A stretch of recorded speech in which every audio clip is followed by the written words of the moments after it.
ಸ್ನೇಹಿತರೆ, ನಾಳೆ ವಿಶೇಷವಾಗಿ ಶ್ರಾವಣ ಮಾಸದ 2ನೇ ಶುಕ್ರವಾರ ಆಚರಣೆಯನ್ನು ಮಾಡ್ತಾ ಇದ್ದೇವೆ. ಈ 2ನೇ ಶುಕ್ರವಾರ ದಿವಸ ಯಾವ ಸಮಯದಲ್ಲಿ ಪೂಜೆಯನ್ನು ಮಾಡಬೇಕು, ಯಾವ ಒಂದು ವಿಶೇಷ ಮಂಡಲವನ್ನು ಹಾಕಬೇಕು, ಪೂಜೆಗೆ ವಿಶೇಷ ಮಂಡಲವನ್ನು ಹೇಳ್ಕೊಡ್ತೀನಿ, ಲಗ್ನಗಳನ್ನು ಹೇಳ್ಕೊಡ್ತೀನಿ, ನಾಳೆ ಏನೇನು ವಿಶೇಷತೆ ಅದ ಅನ್ನೋದನ್ನು ಪೂರ್ಣ ಹೇಳ್ಕೊಡ್ತೀನಿ. ನಾಳೆ ಯಾವ ವಸ್ತುಗಳನ್ನು ಖರೀದಿ ಮಾಡಿದರೆ ಅತ್ಯಂತ ಶುಭ, ಯಾವ ಕೆಲಸಗಳನ್ನು ಮಾಡಿದರೆ ಒಳ್ಳೆಯದು, ಎಲ್ಲವನ್ನು ಪೂರ್ಣ ವಿವರವಾಗಿ ತಿಳಿಸ್ಕೊಡ್ತಾ ಹೋಗ್ತೇನೆ. ಮೊದಲನೇದಾಗಿ ಪಂಚಾಂಗವನ್ನು ಅಧ್ಯಯನ ಮಾಡಿ ನಾಳೆ ಏನು ವಿಶೇಷತೆ ಅದ ಅನ್ನೋದನ್ನು ತಿಳಿಸ್ಕೊಡ್ತೇನೆ ಅಂತ. ಶ್ರೀ ಪರಾಭವ ನಾಮ ಸಂವತ್ಸರೆ ದಕ್ಷಿಣಾಯಣೆ ವರ್ಷಾ ಋತು ಅಂದರೆ ಮಳೆಗಾಲದಲ್ಲಿ ಶ್ರಾವಣ ಮಾಸದ ಶುಕ್ಲ ಪಕ್ಷದಲ್ಲಿ ಬರುವಂಥ ನವಮಿ ತಿಥಿ ನಾಳೆ ಶುಕ್ರವಾರ ನವಮಿ ತಿಥಿ. ಅನುರಾಧ ನಕ್ಷತ್ರ, ಐಂದ್ರ ಯೋಗ, ಬಾಲವಕರಣ, ವೃಶ್ಚಿಕ ರಾಶಿಯಲ್ಲಿ ಚಂದ್ರ ಸಂಚಾರವನ್ನು ಮಾಡ್ತಾ ಇದ್ದರೆ ತನ್ನ ಸ್ವಂತ ಮನೆಯಾದ ಸಿಂಹರಾಶಿಯಲ್ಲಿ ಸೂರ್ಯ ಸಂಚಾರವನ್ನು ಮಾಡ್ತಾ ಇದ್ದಾನೆ. ಇದೊಂದು ವಿಶೇಷ ಯೋಗ ಅಂತ ಹೇಳ್ತೇವೆ. ಇಲ್ಲಿ ನಾಳೆ ದಿವಸ ಭೃಗುವಾಸರೆ ಅಂತ ಹೇಳ್ತೀವಿ. ಅಂದರೆ ಶುಕ್ರವಾರಕ್ಕೆ ಸಂಕಲ್ಪದಲ್ಲಿ ಭೃಗುವಾಸರ ಅಂತಲೇ ಹೇಳಬೇಕು. ಈ ನಾಳೆ ಭೃಗುವಾಸರೆ ದಿವಸ ಐಂದ್ರ ಯೋಗ ಅಂತ ಹೇಳಿ ನಾವು ಹೇಳ್ತೀವಿ. ಐಂದ್ರ ಯೋಗ ಅತ್ಯಂತ ಶ್ರೇಷ್ಠ ಯೋಗ ಅಂಥೇಳಿ ನಾಳೆ ವೃಶ್ಚಿಕ ರಾಶಿಯಲ್ಲಿ ಮಂಗಳನ ಮನೆಯಾದಂಥ ವೃಶ್ಚಿಕ ರಾಶಿಯಲ್ಲಿ ಚಂದ್ರ ಸಂಚಾರವನ್ನು ಮಾಡ್ತಾ ಇದ್ದಾನೆ. ಇನ್ನು ಸರ್ವಾರ್ಥ ಸಿದ್ಧಿ ಯೋಗ ನಮಗೆ ಪ್ರಾಪ್ತಿಯಾಗುವುದು ಅನುರಾಧ ನಕ್ಷತ್ರಕ್ಕೆ ಗುರುವಾರ ಬಂದಾಗ ಸರ್ವಾರ್ಥ ಸಿದ್ಧಿ ಯೋಗ ಅಂತ ಹೇಳ್ತೇವೆ. ಈ ಗುರುವಾರ ಅಂದರೆ ಇವತ್ತಿನ ದಿವಸ, ನಾಳೆ ಕೂಡ ಅದು ಮುಂದುವರಿತದ ಅಂಥೇಳಿ. ಅನುರಾಧ ನಕ್ಷತ್ರ ನಮಗೆ ಇವತ್ತು 9 ಗಂಟೆ ನಂತರ ಪ್ರಾಪ್ತಿಯಾಗ್ಲಿಕ್ಕತ್ತದ. ನಾಳೆ 11:50 ಅನುರಾಧ ನಕ್ಷತ್ರ ಇರ್ತದೆ. ಹೀಗಾಗಿ ಅದು ಇವತ್ತೇ ಬಂದಿರೋದ್ರಿಂದ ನಮಗೆ ಸರ್ವಾರ್ಥ ಸಿದ್ಧಿ ಯೋಗ ನಾಳೆವರೆಗೂ ನಾಳೆ 11:50 ಸರ್ವಾರ್ಥ ಸಿದ್ಧಿ ಯೋಗ ಪ್ರಾಪ್ತಿಯಾಗ್ಲಿಕ್ಕತ್ತದ. ಅದರಲ್ಲಿ ಐಂದ್ರ ಯೋಗ ಜೊತೆಗೆ ಅನುರಾಧ ನಕ್ಷತ್ರ ಭೃಗುವಾಸರೆ ಇರೋದ್ರಿಂದ ನಾಳೆ ವಿಶೇಷ ಯೋಗ ಕೂಡ ನಮಗೆ ಕೂಡಿ ಬರ್ತಾ ಇದೆ. ಈ ವಿಶೇಷ ಯೋಗದಲ್ಲಿ ನಾವು ಪೂಜೆಯನ್ನು ಯಾವ ಸಮಯದಲ್ಲಿ ಮಾಡಿದರೆ ಅತ್ಯಂತ ಶ್ರೇಷ್ಠ, ಯಾವ ಲಗ್ನ ನಾಳೆ ನಮಗೆ ಅತ್ಯಂತ ಶ್ರೇಷ್ಠ ಅನ್ನೋದನ್ನು ಹೇಳ್ತೀನಿ, ನೋಟ್ ಮಾಡಿ ಇಟ್ಕೊಳ್ರಿ. ಮೊದಲನೇದಾಗಿ ಬ್ರಾಹ್ಮಿ ಮುಹೂರ್ತದಲ್ಲಿ ಪೂಜೆಯನ್ನು ಮಾಡೋರಿಗೆ 4:38 5:24 ಬ್ರಾಹ್ಮಿ ಮುಹೂರ್ತ, ಬ್ರಹ್ಮ ಮುಹೂರ್ತ ಅಂತ ಹೇಳ್ತೀವಿ. ವಿಶೇಷ ಲಗ್ನ ನಮಗೆ ಪ್ರಾಪ್ತಿಯಾಗ್ಲಿಕ್ಕತ್ತದ. ಅದಾದಮೇಲೆ ವಿಶೇಷ ಲಗ್ನ ನಮಗೆ ಈ ಲಕ್ಷ್ಮೀ ಪೂಜೆಗೆ ಸಿಂಹ ಲಗ್ನ ಬಹಳ ಶ್ರೇಷ್ಠ ಅಂತ ಹೇಳ್ತೇವೆ. ಸಿಂಹ ಲಗ್ನ 5:55 7 ಗಂಟೆ, ಆಲ್ಮೋಸ್ಟ್ 8 ಗಂಟೆವರೆಗೂ ನಡೀತದ. ಸಿಂಹ ಲಗ್ನ ಅತ್ಯಂತ ಶ್ರೇಷ್ಠ ಅಂತ ಹೇಳ್ತೇವೆ. 2ನೇ ಮುಹೂರ್ತ ಸಿಂಹ ಲಗ್ನ. ಇನ್ನೂ ವಿಶೇಷವಾಗಿರುವಂಥ ಮುಹೂರ್ತ ತುಲಾ ಲಗ್ನ ಅಂತ ಹೇಳ್ತೀವಿ. ತುಲಾ ಲಗ್ನಕ್ಕೆ ಶುಕ್ರ ಅಧಿಪತಿ. ಶುಕ್ರ ಸಾಮಾನ್ಯವಾಗಿ ಐಶ್ವರ್ಯ ಸಂಪತ್ತು ಅನ್ನೋ ತಂದು ಕೊಡ್ತಾನೆ. ಯಾಕಂದರೆ ಲಕ್ಷ್ಮೀ ದೇವಿ ಆರಾಧಕ ಅಂತ ಹೇಳ್ತೇವೆ. ಆ ಸಮಯದಲ್ಲೇ ಲಕ್ಷ್ಮೀ ಪೂಜೆಯನ್ನು ಮಾಡೋದು ಶ್ರೇಷ್ಠ ಅಂಥೇಳಿ 9:40 ನೀವು ಶುರು ಮಾಡಿ ಪೂಜೆಯನ್ನು 12 ಗಂಟೆವರೆಗೂ ಪೂಜೆಯನ್ನು ಮುಗಿಸ್ಬಹುದು. ಮಧ್ಯದಲ್ಲಿ ನಿಮಗೆ 10:40 ರಾಹುಕಾಲ ಬಂದರೂ ಕೂಡ ಯಾವುದೇ ದೋಷ ಬರೋದಿಲ್ಲ. ಯಾಕಂದರೆ ವಿಶೇಷ ಲಗ್ನದಲ್ಲಿ ಪ್ರಾರಂಭ ಏನಿರ್ತದೆ, ವಿಶೇಷ ಲಗ್ನದಲ್ಲಿ ಪ್ರಾರಂಭ ಆದಾಗ ಮಧ್ಯದಲ್ಲಿ ಯಾವುದೇ ಒಂದು ದೋಷಗಳ ಬಂದು ಅದಕ್ಕೇನು ಧಕ್ಕೆ ಇರೋದಿಲ್ಲ. ಅದಕ್ಕಾಗಿ ನಾವು ಪೂಜೆಯನ್ನು ಪ್ರಾರಂಭ ಮಾಡ್ತೇವಲ್ಲ, ಅದು ಬಹಳ ಮುಖ್ಯ ಇರ್ತದೆ.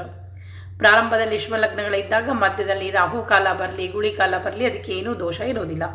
ಅದಕ್ಕಾಗಿ ಈ ಲಗ್ನ ವಿಶೇಷ ಅಂತಲೇ ಹೇಳ್ತೀನಿ, ತುಲಾ ಲಗ್ನ.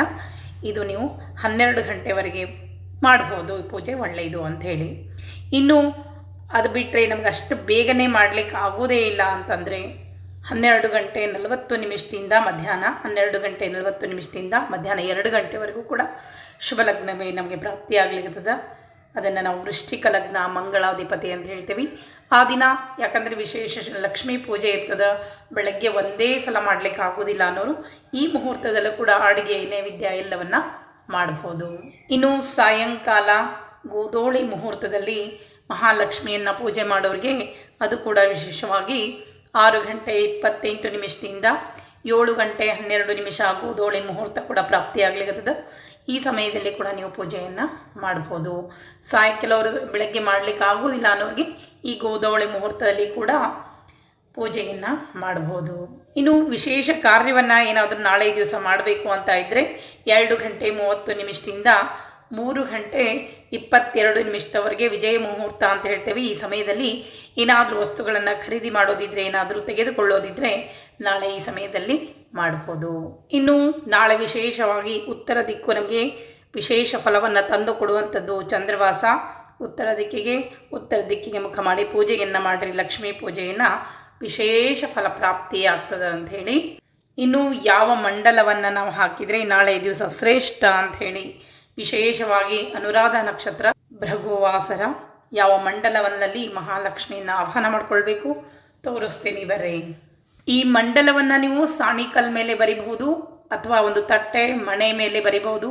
ನಿಮಗೆ ಏನು ಅನುಕೂಲದನೋ ಲಕ್ಷ್ಮಿಯನ್ನು ಎಲ್ಲಿ ನೀವು ಪ್ರತಿಷ್ಠಾಪನೆಯನ್ನು ಮಾಡ್ತೀರೋ ಅದ್ರ ಮೇಲೆ ಈ ರೀತಿಯಾಗಿ ಮಂಡಲವನ್ನು ಹಾಕ್ಕೊಳ್ಬೇಕು.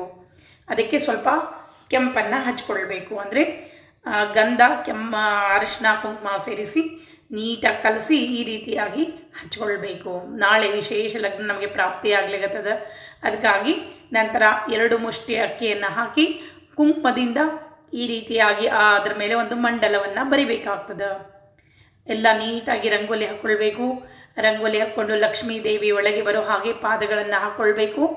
ಹಾಕ್ಕೊಂಡು ಈ ರೀತಿಯಾಗಿ 4 ಕಡೆಗೂ ಅಷ್ಟಗೆರೆಗಳನ್ನು ಎಳ್ಕೊಳ್ಬೇಕು.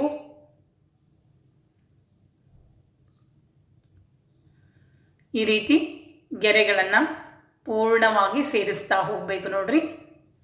ಈ ರೀತಿಯಾಗಿ 4 ದಿಕ್ಕಿಗೂ ಒಟ್ಟು 8 ಗೆರೆಗಳು, 8 ಮಂಡಲ ಬರಬೇಕು. ಈ ರೀತಿಯಾಗಿ ಇದಕ್ಕೆ ನಾವು ಅಷ್ಟಲಕ್ಷ್ಮಿ ಅಂತ ಹೇಳ್ತೇವೆ.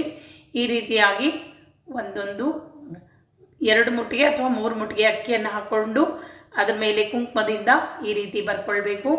ಶ್ರೀಕಾರವನ್ನು ಬರಿಬೇಕು. ನೀವು ಕನ್ನಡದಲ್ಲಿ ಬರಿಬೋದು ಅಥವಾ ಸಂಸ್ಕೃತದಲ್ಲಿ ಬರಿಬೋದು. ಸುತ್ತಲೂ ಅಷ್ಟಲಕ್ಷ್ಮಿಯರ ಸ್ಮರಣೆಯನ್ನು ಮಾಡ್ತಾ ಅಲ್ಲಿ ಶ್ರೀಕಾರ ಹಾಕ್ಕೊಳ್ಬೇಕು. ಶ್ರೀ ಆದಿಲಕ್ಷ್ಮೀ ನಮಃ, ಶ್ರೀ ಧಾನ್ಯಲಕ್ಷ್ಮೀ ನಮಃ, ಶ್ರೀ ಧೈರ್ಯಲಕ್ಷ್ಮೀ ನಮಃ, ಶ್ರೀ ಗಜಲಕ್ಷ್ಮೀ ನಮಃ, ಸಂತಾನಲಕ್ಷ್ಮೀ ನಮಃ, ಶ್ರೀ ವಿಜಯಲಕ್ಷ್ಮೀ ನಮಃ, ಶ್ರೀ ವಿದ್ಯಾಲಕ್ಷ್ಮೀ ನಮಃ, ಶ್ರೀ ಐಶ್ವರ್ಯಲಕ್ಷ್ಮೀ ನಮಃ ಅಂಥೇಳಿ ಆ ಅಷ್ಟೂ ಮಂಡಲದಲ್ಲೂ ಕೂಡ ಒಂದೊಂದು ಶ್ರೀಕಾರವನ್ನು ಈ ರೀತಿ ಹಾಕ್ಕೊಳ್ತಾ ಹೋಗಬೇಕು. ಪ್ರತಿಯೊಂದು ಮಂಡಲದಲ್ಲೂ ಕೂಡ ನಾವು ಶ್ರೀಕಾರವನ್ನು ಹಾಕ್ಕೊಳ್ಬೇಕು. ಇಲ್ಲಾಂದರೆ ಒಂದು ಚಿಕ್ಕೆಯನ್ನು ಸಹ ನೀವು ಇಟ್ಕೊಳ್ತಾ ಹೋಗ್ಬೋದು.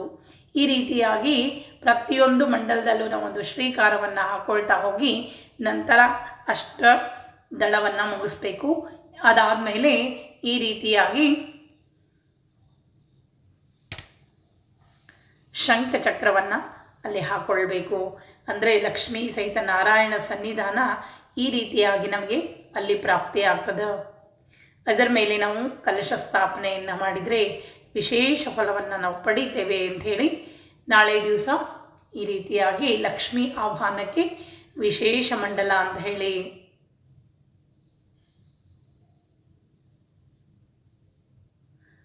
ಅಲ್ಲಿ ಆಕಳ ಪಾದವನ್ನು ಹಾಕ್ಕೊಳ್ಬೇಕು. ಈ ರೀತಿಯಾಗಿ ನಾಳೆ ಆ ಒಂದು ಮಣೆಗೆ ಅಥವಾ ತಟ್ಟೆಗೆ ಈ ರೀತಿ ಕೆಂಪನ್ನು ಹಚ್ಚಿಯೇ ಬರೆದು, ನೀವು ಬೇಕಂದರೆ ಅಕ್ಕಿ ಮೇಲೆ ಆದರೂ ಮಂಡಲವನ್ನು ಹಾಕ್ಬೋದು. ಇಲ್ಲಾಂದರೆ ಸಾಣಿಕಲ್ ಮೇಲೆ ಇದೇ ರೀತಿ ರಂಗೋಲಿಯನ್ನು ಹಾಕಿ ಕೆಂಪು ಅಕ್ಷತೆಯನ್ನು ಈ ರೀತಿಯನ್ನು ಹಾಕಿ ಇದ್ರ ಮೇಲೆ ಕಲಶ ಕೂಡ ಸ್ಥಾಪನೆ ಮಾಡ್ಬೋದು.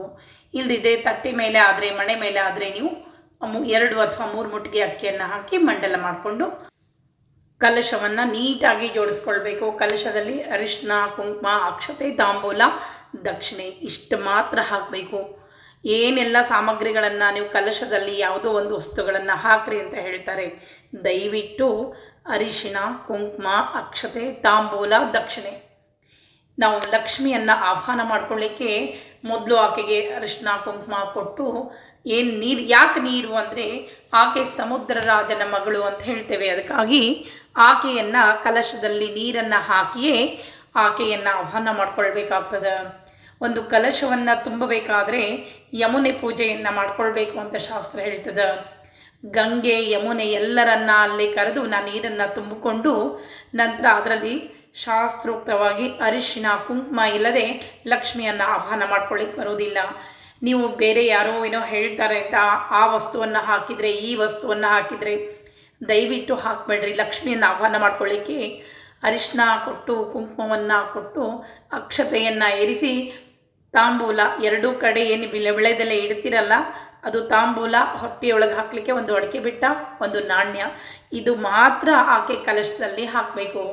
ಆಕೆಗೆ ತಾಂಬೂಲವನ್ನು ಕೊಟ್ಟು ಬಾಮ್ಮ ನಮ್ಮನೆ ಪೂಜೆಗೆ ಅಂತ ಕರೆಯೋದು. ಆಕೆ ಇವತ್ತಿನ ವಿಶೇಷ ಪೂಜೆಗೆ ನಮ್ಮ ಸಂಕಷ್ಟಗಳ ದಾರಿದ್ರ್ಯಗಳನ್ನ ಕಳೆಯುವಂಥ ಮಹಾಲಕ್ಷ್ಮಿ ನಮ್ಮ ಪೂಜೆಯನ್ನು ಸ್ವೀಕರಿಸಲಿಕ್ಕೆ ಬಾರಮ್ಮ ತಾಯಿ ಅಂಥೇಳಿ ಆಕೆಯನ್ನು ಕರೀಲಿಕ್ಕೆ ನಾವು ತಾಂಬೂಲ ದಕ್ಷಿಣೆ ಸಹಿತ ಆಕೆಯನ್ನು ಕಲಶದಲ್ಲಿ ಆಹ್ವಾನ ಮಾಡಿಕೊಳ್ತೇವೆ. ಇದು ವಿಶೇಷವಾಗಿರುವಂಥ ಪದ್ಧತಿ. ವರಮಹಾಲಕ್ಷ್ಮಿಯನ್ನು ಯಾವ ರೀತಿ ಆಹ್ವಾನ ಮಾಡ್ಕೊಳ್ಳೋದು ನಾನು ಮುಂದಿನ ವಾರ ಬೇಗನೆ ವಿಡಿಯೋ ಹಾಕ್ತೇನೆ. ಆ ವಿಡಿಯೋ ಸರಿಯಾಗಿ ನೋಡ್ಕೊಳ್ರಿ. ನಾವು ಕಲಶದಲ್ಲಿ ಏನೆಲ್ಲ ವಸ್ತುಗಳನ್ನು ಹಾಕಿದರೆ ನಾವು ದಾರಿದ್ರ್ಯ ಖಂಡಿತವಾಗಿ ತಂದ್ಕೋತೇವೆ. ನಾವು ಇಡುವಂಥ ಕಲಶ ಏನಿರ್ತದಲ್ಲ ಅದು ಮಾತ್ರ ಬಹಳಷ್ಟು ಮಹತ್ವ ಇರ್ತದೆ. ದೇವಿಯ ಸಾನ್ನಿಧ್ಯವನ್ನು ಎಳೆತರ್ತದೆ ಅಂಥೇಳಿ ನಾವು ಮಂಡಲವನ್ನು ಹಾಕಿ, ಹೋಮ ಹವನಕ್ಕೆ ಮಂಡಲವೇ ದೊಡ್ಡ ಪ್ರಧಾನ ಅಂಥೇಳಿ ಆ ಮಂಡಲದಲ್ಲಿ ನಾವು ಏನು ದೇವರನ್ನ ಆಹ್ವಾನ ಮಾಡ್ಕೊಳ್ತೇವಲ್ಲ ಅದು ನಮಗೆ ವಿಶೇಷವಾಗಿ ನಾವು ಅಂದುಕೊಂಡ ಕೆಲಸಗಳು ಕೂಡ ಬೇಗನೆ ಆಗ್ತದೆ. ಅದಕ್ಕಾಗಿ ನಾವೆಲ್ಲೇ ಹೋಮ ಹವನವನ್ನು ಮಾಡಿದರೆ ನೋಡಬೇಕು, ಆಚಾರ್ಯರು ನೀಟಾಗಿ ಈ ಒಂದು ಮಂಡಲಗಳನ್ನೆಲ್ಲ ಬಿಡಿಸಿನೇ ಹೋಮ ಹವನಗಳನ್ನು ಮಾಡ್ತಾರೆ. ಅದಕ್ಕಾಗಿ ಇವತ್ತಿನ ದಿವಸ ನಿಮಗೆ ಲಕ್ಷ್ಮೀ ಪೂಜೆಗೆ ಮಂಡಲವನ್ನು ಹೇಳ್ಕೊಟ್ಟೀನಿ. ಇನ್ನೂ ಸರಳವಾಗಿ ಸಂಕಲ್ಪ ಕೂಡ ಹೇಳ್ಕೊಳ್ಬೇಕು.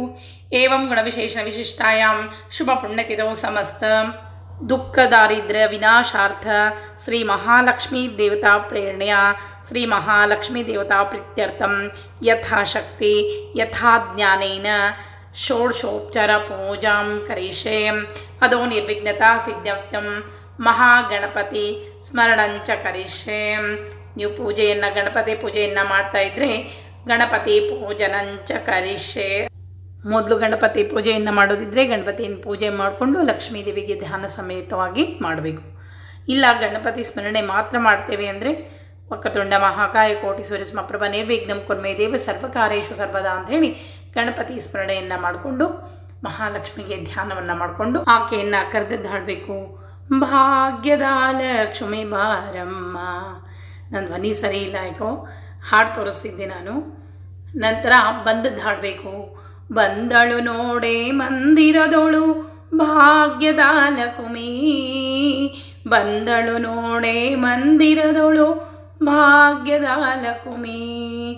ಬಂದದ್ದು ಹಾಡಬೇಕು. ನಂತರ ಒಳಗೆ ಬಂದು ನಿಂತಿದ್ದು ನಿಲ್ಲೆ ನಿಲ್ಲೆ ಕೊಲ್ಹಾಪುರ ದೇವಿ, ಇಲ್ಲೆ ಬಾರೆ ಗೆಜೆಗಿಲ್ಲೆನುತ ಹೆಜ್ಜೆಗಿಲ್ಲೆನುತ ಗೆಜೆಗಿಲ್ಲೆನುತ.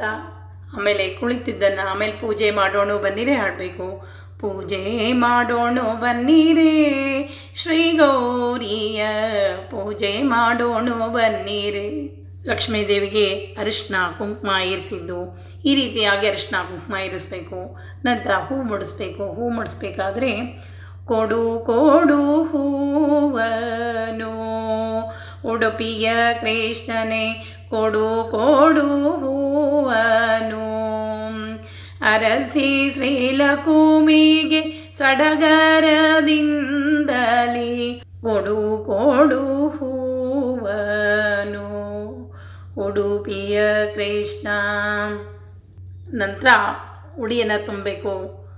ಉಡಿಯ ತುಂಬಿರೆ ಬೇಗ ಉಡು ರಾಜಮುಖಿಗೀಗ ಉಡಿಯ ತುಂಬಿರೆ. ಈ ರೀತಿಯಾಗಿ ಉಡಿಯನ್ನು ತುಂಬಬೇಕು. ನಂತರ ಅಡುಗೆ ನೈವೇದ್ಯ ಮಾಡಿ ಆರತಿಯನ್ನು ಮಾಡಬೇಕು. ಈ ರೀತಿಯಾಗಿ ಪೂರ್ಣವರವಾಗಿ ನಾಳೆಯ ಶುಕ್ರವಾರದ ಪೂಜಾ ವಿಧಾನವನ್ನು ತಿಳಿಸ್ಕೊಟ್ಟೇನಿ. ಇನ್ನು ಅಡುಗೆ ವಿಷಯದಲ್ಲಿ ಏನು ಮಾಡಬೇಕು ಅನ್ನೋದನ್ನು, ವರಮಹಾಲಕ್ಷ್ಮಿ ಹಬ್ಬದಲ್ಲಿ ಅಡುಗೆ ಏನು ಮಾಡಬೇಕು ಅನ್ನೋದನ್ನು ಮುಂದಿನ ವಿಡಿಯೋದಲ್ಲಿ ತಿಳಿಸ್ಕೊಡ್ತೀನಿ. ಮತ್ತೆ ಮುಂದಿನ ವಿಡಿಯೋದಲ್ಲಿ ಸಿಗ್ತೀನಿ. ನಮಸ್ಕಾರ.